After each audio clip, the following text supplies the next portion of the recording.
Tragedy is in this world that we have such evil. Families coming to pray, coming to the place in which they worship the Lord, being killed by people of unspeakable evil. A community in mourning on one of the holiest days for Christians around the world. Good evening, I'm Talia Ricci. More than 200 dead and 450 injured in what is being called one of the deadliest attacks in Sri Lanka's history. A rash of bombings at churches and hotels prompting horror and heartbreak. As Kelda Yoon tells us, Toronto's large Sri Lankan community woke up to the news this morning in disbelief. With hands lifted in worship, the city's largest Sri Lankan Christian congregation gathered for Easter service this morning. But what should have been a joyous occasion, marred by news of devastating tragedy. We're not as joyful to, sing and to shout because we're just thinking about the lives that have been lost. Angeline Sahayanathan, the pastor's daughter, says their family members in Sri Lanka are all safe, but there are those in the congregation who have family that attended Zion Church, one of the places bombed. So right now we're just kind of waiting upon their safety, and we're trying to hear how are they doing. So we're all kind of antsy right now and feeling very directly impacted. In Mississauga, Ram Selvaraja, an active member of the local Tamil community, has received news a relative was injured in one of the attacks. That was just totally shocking because it brings it right home to you. This is especially concerning. We're coming up to the 10th anniversary of the war in Sri Lanka kind of being over. It was a civil war that had dragged on for almost 3 decades before ending 10 years ago. Many Sri Lankans, including those living here in Toronto, lost family and friends in the violence. This latest tragedy opening up old wounds. It's just kind of a trauma that's embedded in people, right? So they'll go back to, oh no, not again. Juanita Nathan is a Tamil Canadian and a school board trustee. She also says while some of the attacks took place in churches, it's important not to speculate until officials release more details. This country has coexisted with Christians, Muslims, and Hindus and Buddhists for centuries. Meanwhile, back at the church, members are looking to their faith on this Easter Sunday to guide them through. We're pressing forward with hope and faith. The church says it will be involved in organizing a vigil to remember those killed in Sunday's attacks. Kelda Yoon, CBC News, Toronto. There's rising anxiety in eastern Ontario tonight as the flood watch continues. In nearby Quebec, 1,200 people have been forced out of their homes. 600 troops are combing through the area to help get residents to safety.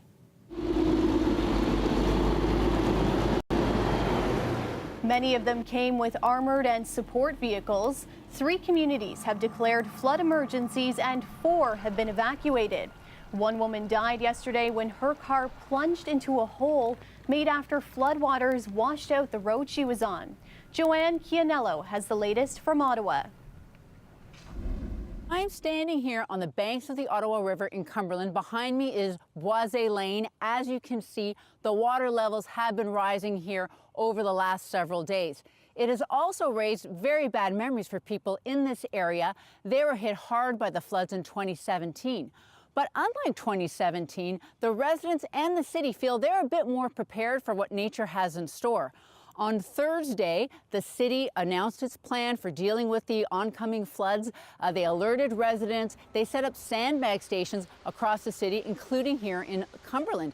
In fact, hundreds of people have been here since Friday to fill sandbags. Some have come as far as Toronto. They filled thousands of sandbags that they have delivered to homes around this area to keep the water at bay. Now, the water levels here are not quite as high as they were at the same time in 2017.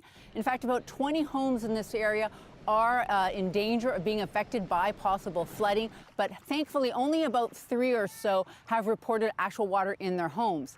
Still, anxiety levels remain high because we'll remember that in 2017, a similar thing happened where the water came in, sort of stabilized, receded, and then a few days later was back dramatically. This is what residents are worried about now. What's going to happen in the next few days? They're remaining vigilant and they're remaining prepared. Here's what a few of them had to tell us.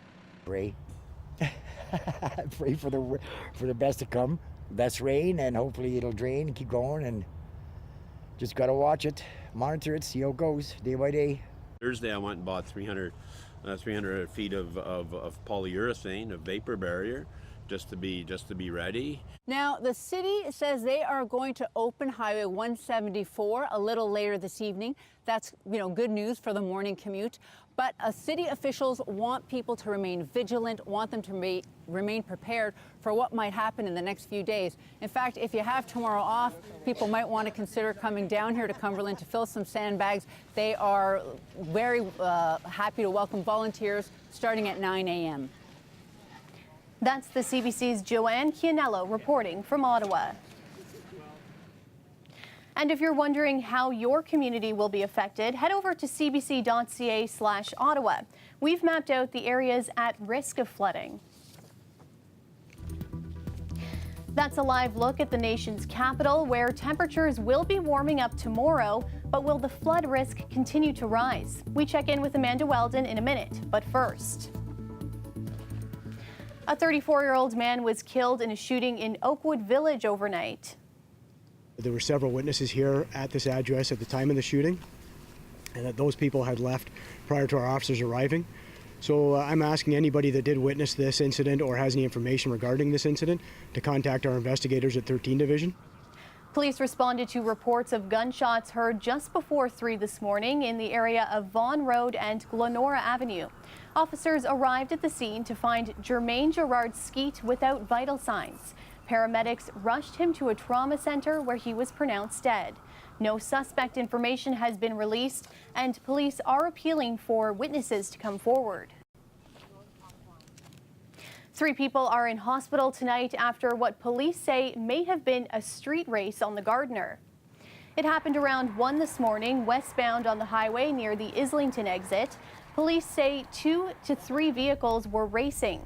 One vehicle slammed into a signpost and ran off the road. All 3 people rushed to hospital were from that vehicle, but investigators believe they were not racing. The drivers that were fled the scene. Police are now working on getting descriptions of those vehicles. And in Regent Park, a man is dead after an apartment fire. It happened in a Toronto community housing building just before 9 a.m. A passerby noticed smoke coming out of a 3rd-floor window and called 911. Firefighters had to force their way into the unit. They found the man suffering from what appeared to be serious injuries. He was rushed to hospital where he later died. He was the only person in the unit at the time. The blaze was contained to his unit, so the building wasn't evacuated. Investigators are now looking into what caused the fire. Amanda Weldon joins us now for a first look at weather, and I'm sure many people are looking forward to a break from the rain tomorrow. You're right, Talia. Yeah, we are finally getting into a dry slot. So to answer your question from earlier, we will have a little bit of a break, especially in Eastern Ontario where we really need it. 7 degrees, that's the morning commute. That's what you're going to be dealing with. The coffee in the morning, the sunshine pouring in, but we do have rainfall warnings in place. But that's all really focused towards the north. What I will note too is we actually have freezing rain warnings in place, and that special weather statement for Kapuskasing, that was for snow. Towards the south, that cloud cover will certainly build on in the leading edge of that warm front. That's what's been bringing the rainfall for the north, and a quick look at where that freezing rain will be. But as for the south in Toronto, it's not until Tuesday into Wednesday that we will start to see some of that rain return, and a quick look at the snow too, but we won't stay too long on that. Taking a look at the conditions around the Golden Horseshoe, we are in the teens. So building from 7 degrees in the morning hours to 15 for Toronto. And as you get closer to the lakes here too, you see a little bit of green there bleeding in on the edges. Well, that's just because of the flow off of the lakes, making it feel a little bit cooler. What I will note is look how dramatic the difference between the north and the south is, all thanks to that warm front. Talia, when we come back with you, we're going to talk about the long range and when we can expect that rainfall to start. Sounds good. We'll check in a little later. Thanks, Amanda. No problem. Well, they came in with high hopes, but left disappointed. Thousands of Leafs fans packed Maple Leaf Square today, hoping to watch the Leafs eliminate the Boston Bruins in their first-round playoff series. For many young Leafs fans, it would have been a first. Our Greg Ross is on playoff watch for us tonight. Greg, lots of fans feeling let down. Absolutely. A disappointing night for Leaf fans as they get doubled up in Game 6 of this playoff series. 4-2, the Bruins beating the Leafs. And I'll tell you, all the fans that I spoke with before this game said they didn't want to see this series go past Game 6. They wanted the Leafs to eliminate the Bruins tonight on home ice and avoid having to go back to Boston for a very difficult Game 7. But I think there was another motivation for a lot of the younger fans here. A whole generation of Leaf fans, anybody under the age of 20 really, has never really seen the Leafs, or at least can recall the Leafs having any amount of success in the postseason. Let's go! Go Leafs, go! They came hoping to see the Leafs accomplish something they haven't done in 15 years, advance to the second round of the playoffs. We're going to do it this year. This year is the one. I feel like this year is the year that we're going to do it. 2004 was the last time the Leafs made it past the first round. For some of these fans, it was before their time. The last time they played the second round of the playoffs, you guys weren't even born. Yeah, it probably wasn't a thought. Others were too young to remember. For the 18 years of my life, I've been hoping and wishing that the day would come. And she's going to have to wait at least a couple of more days. Back to DeBrusk, he scores! This second period goal by Jake DeBrusk would hold up as the game winner in a 4-2 Bruins victory. I thought this was their best game that they've played, and I didn't think we were as good as we could have been. Well, it is what it is now, so we still got a good chance to win this series. So I think that's what our focus is on now. But in order to win, the Leafs will have to exercise some past demons. Centering pass alone in front, Pasternak scores! Last year, the Leafs lost a 7th and deciding game in Boston. They also lost Game 7 in Boston in 2013, a game the Leafs led 4-1 with 10 minutes to go in regulation, only to let the Bruins storm back and win in overtime. Yeah. We try to not remember it. Yeah. Unfortunately, when you bring it up. From the history. It's a delete from the history. We try not to remember it. I think you can learn from those experiences, of course, but it's a new year, it's a new game, so we got to leave it all out there. So a difficult task for the Leafs. They have to now go to Boston. They have to win in enemy territory in a Game 7 situation. Winner take all. So the Leafs will try to get it done. That game happens on Tuesday night. Of course, it'll be broadcast on CBC television, and it'll also be broadcast here in Maple Leaf Square. But it's going to be a busy night because the Raptors are playing on Tuesday night as well. In fact, the Raptors played tonight as well. And Talia, we're going to have more on Game 4 of the Raptors' first-round playoff series with the Orlando Magic coming up a little later in the show. All right, Greg, we'll check in with you right after the break. Stay with us.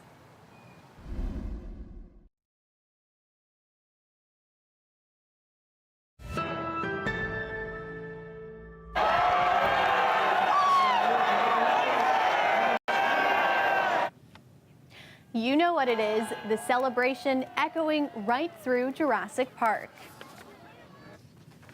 So there was some fan disappointment tonight with the Leafs falling short, but it wasn't all bad.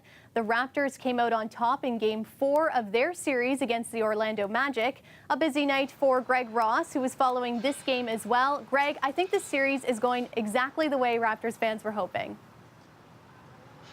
Absolutely, and I think Raptors fans here in Jurassic Park had a lot to cheer about in that game tonight. A relatively easy victory for the Raptors in this one, beating the Orlando Magic 107-85 in Game 4 of this series, and really taking control of the series now. After losing Game 1 here at Scotiabank Arena, the Raptors have now rolled off 3 straight victories, including 2 road victories, and now they have a chance to come home and clinch this series at Scotiabank Arena on Tuesday night. But back to this game tonight. I mean, it was just a complete team effort, which is what you would want to see in the playoffs, and their best players were their best players, including Kawhi Leonard, who had a bounce-back night. He scored 34 points in this game. This after battling the flu in Game 3 of this series. He looked healthy, and he looked good in this game tonight. And you've got some other good players that had some good efforts in this game tonight. Pascal Siakam had 16 points for the Raptors. Norman Powell coming off the bench to chip in with 16 points as well. And this is exactly what the Raptors needed. Now, as I said, they can come home here, win this series in 5 games, and give themselves a little bit of a rest as they await their second round series to start. So that's something I think that they talked about going into this series, was coming out and being dominant, facing the 7th seed in the Orlando Magic. And again, it's going to be a busy night here when you look ahead to that Game 5 on Tuesday night, because they'll be playing at home at Scotiabank Arena. You'll have the Leafs playing on the road in Boston. Both series could end on Tuesday night. You could potentially see the Raptors knock off the Magic in 5 games, and you could potentially see the Leafs win their series over the Boston Bruins. And I'll tell you what, Talia, I can't imagine what the celebration is going to be like in downtown Toronto. You're going to have thousands of Leafs and thousands of Raptors fans here in the square. And if they both win, both teams advance to the second round of the playoffs, I think the celebration in this city is going to be off the charts. Well, it'll be an exciting night for fans and another busy night for you. Thanks, Greg. There is much buzz about a troubling discovery made by a team of researchers at York University. One local species of bumblebees they found is on the brink of extinction. Our Linda Ward took a look under the microscope. The American bumblebee once buzzed over Ontario grasslands, but now the striped pollinator is much harder to spot. This York University doctoral student is shining a light on the species' plight. So we found an 89% decline in relative abundance. That means that in the historic times, if you were to catch 1,000 bees, we'd find 37 bees. Now you'd have to find 1,000 bees to find 4 bees. That makes it classified as critically endangered. The American bumblebee was once common from Toronto to Windsor and into Quebec. But through field studies and photos from the Volunteer Bumblebee Watch program, they only found the species in a few core locations. Now they're trying to pinpoint the problem. So we're not exactly sure what's happening to this species. It is a grassland specialist, and grasslands are one habitat here in Ontario are quickly losing. It's one that's quickly built up, and it's one that also has disturbances. For example, agriculture may be disturbing the pastures or trying to turn into crop fields. They also suspect climate change and disease could be to blame. York's professor of bees says it's a troubling trend. This is the tip of the iceberg. Many of the other bees and other pollinators for which we don't have as big a database as we have for bumblebees are almost certainly in a similar problem or set of problems, and they're also declining. He says the loss of even one species can have a ripple effect. Different bees have got different preferences, and so as you lose some bees, the flowers that they prefer are likely to be less frequently pollinated. They want people to get busy working on a solution before these bees are gone for good. This is not the first species to be showing decline, and we still don't have action taken on different provincial levels, federal levels to protect a lot of these species. Linda Ward, CBC News, Toronto. Happy Easter. Coming up after the break, little ones were on the hunt for hidden eggs, and a parade took over Queen Street as the city celebrated Easter. We have some adorable moments to share with you. Stay with us.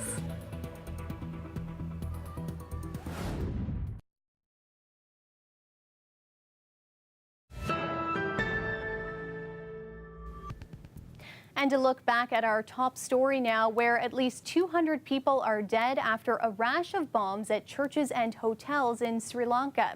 The attacks came on the most important time in the Christian calendar, and they were condemned by Pope Francis in his Easter Sunday address.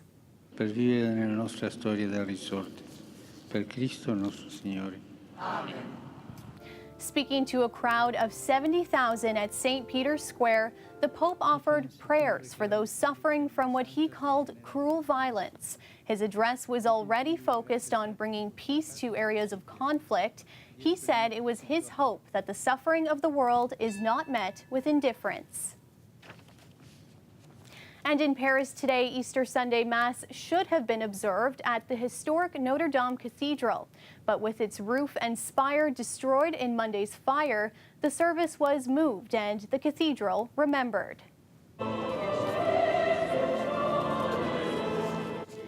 There There were prayers for it to be restored, and there were tributes to the firefighters who saved the rest of the structure.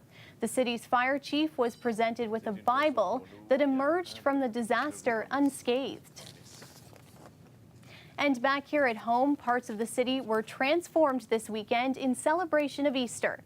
From colorful parades in the beach to egg hunts in Corktown, here are just some of those sights.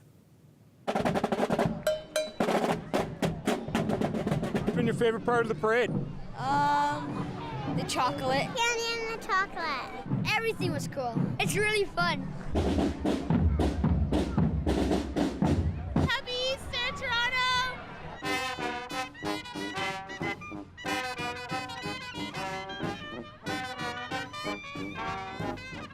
There you go.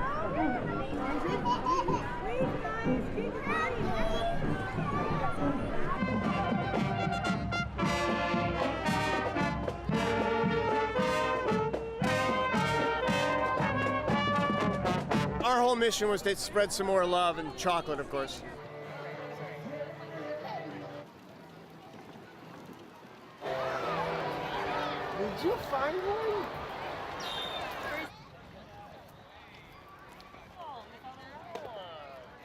Happy Easter! And it was a beautiful day for those celebrations. Amanda Weldon is back with our full forecast, and I have, I feel like today and tomorrow are just spring teases, and that's it. We're going to go back to cold and rainy. It kind of is. Also, Talia, before you go, I got to know, we got to solve the controversy. Okay. Cream egg or mini egg? That is such a tough decision. I can eat far more mini eggs. Fair. Okay, and it's good to be a weather person when the weather actually pans out. Monday afternoon, we got 15 degrees. It was beautiful down in Maple Leaf Square, as you guys were talking about a little bit earlier, and great as well for all of the hunters out there for eggs. You're right, Talia, it is a bit of a tease of spring, but we have an upper low right now, and the signature of an upper low kind of gives you that cloudy gray kind of characteristic, and we've had that the past little bit. What you see up here, that's a Colorado low. We talked about that a little bit earlier. This is a bit more of a zoomed out version, a bit of a long range look, because this is the next time where we're going to disrupt our nice sunny afternoon kind of days. Warmth is spreading across the south, all thanks to it, because we know behind a warm front ahead of a cold front, that's what we call the warm sector. So that's where we get that southerly flow. But we're also going to be seeing rain with this, because this is a Colorado low. It's not packing as much of a punch as the last one, but embedded in some of these cells, we could actually be getting some heavy downpour. So 5 to 10 millimeters with that. Monday, we already know 15 degrees downtown Toronto. Tuesday, that's when we're going to get into the showers returning. And I will give you your 7-day forecast. Finally, Talia, Friday, patio season. I think you're gonna like this one. The sun shines, and this is a reminder, put on that sunscreen. That's an important reminder. Thanks, Amanda, for the beautiful forecast. No problem. And that's our show for you tonight. We'll leave you with some music from an Easter Sunday session at Berkeley Church. Thanks for watching. You can stay caught up on news anytime on our website, cbcnews.ca. Good night.